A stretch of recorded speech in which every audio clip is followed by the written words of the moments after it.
කෑගල්ල බාලිකා විද්‍යාලය හා කුරුණෑගල මලියදේව බාලිකා විද්‍යාලය අතර clash of the ක්‍රවුන්ස් මහා ක්‍රිකට් තරගය මෙවර පැවැත්වුණේ දෙවැනි වරටයි.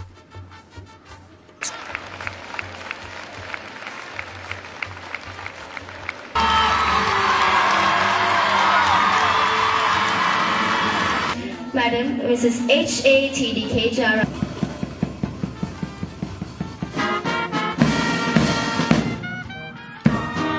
I wish both teams the very best. Let the game begin. Thank you.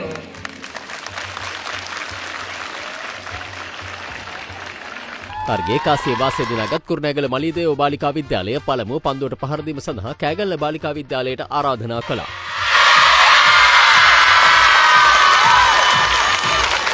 තරගයට විටින් විට වර්ෂාවෙන් බාධා එල්ලවීම නිසා එක් ඉනිමක් පන්දුවාර 23කට සීමා වෙද්දී පළමුව පන්දුවට පහර දුන් කෑගල්ල බාලිකා විද්‍යාලය කඩුළු 9ක් දැවි ලකුණු 66ක් ලබා ගත්තා.